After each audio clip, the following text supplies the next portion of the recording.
How you doing? Good. How are you? What's led to 11 turnovers in 3 games for you? Is there anything in particular you can point to why that switch such? There's a lot of things, but for one in particular, we think about it and we emphasize it. It's very important to our system and who we are. So that's something that we don't let go lightly. It's very important to us. KJ moved into third in team history in tackles the other night. You've obviously been around him forever. Just what has always made him such a good player, and I guess such a consistent player throughout Well, the series? he's a real good athlete, really smart. I think that he's just a good listener. He knows how to take the information and carry it over to the field. His longevity has obviously allowed him to do this, but he's a fantastic man, a fantastic person.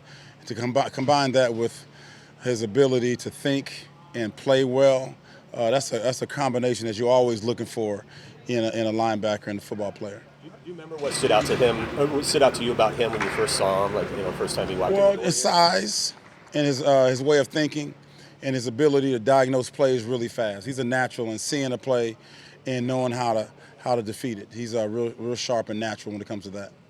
Kind of stop and think that because he's 3 on that list and Bobby's 1, that you've coached both these guys, they've had these long careers together, just kind of how unique and special that is. That's really unique, and that doesn't happen in this day and age with free agency.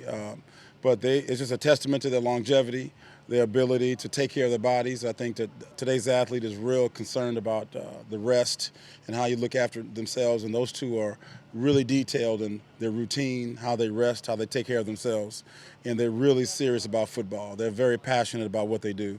That combination has allowed them to play at a high level for this longer time. What have you seen out of Trey Flowers here recently to where he's kind of made that jump in this second year? Well, you watched him over the 2 years. He's certainly worked his tail off, and he's always improving. He's going to make his mistakes, and then he's going to learn from his mistakes. I think we all get better by our failures and our mistakes, and he's certainly gotten better every single time he's gone out. And you see the development and the confidence that he has, his ability to really hone in and master his technique and to challenge and compete. I think that his mindset and his body and his frame allowing him to grow as a player, he's becoming a really good football player before our eyes.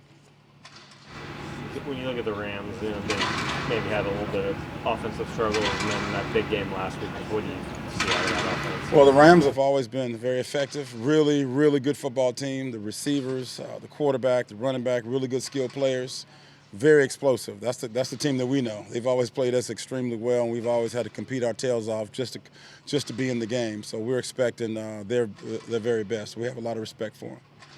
I've run a lot of 11 personnel through the years. Have they changed at all what they do as they've kind of tried to find themselves here a little bit and work through those struggles? It's hard to say. They still score a lot of points. They're still very good. They still have a really good quarterback, and the receivers are outstanding, some of the best in the league. So we have our hands full, dealing with them.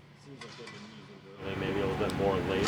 What's he bring when he's right to that offense? He's strong. He's fast. He's powerful. He can break it on any down, and he's done that against us over the years. We've seen him grow as a player and his explosiveness, and he's certainly a guy that is of our interest.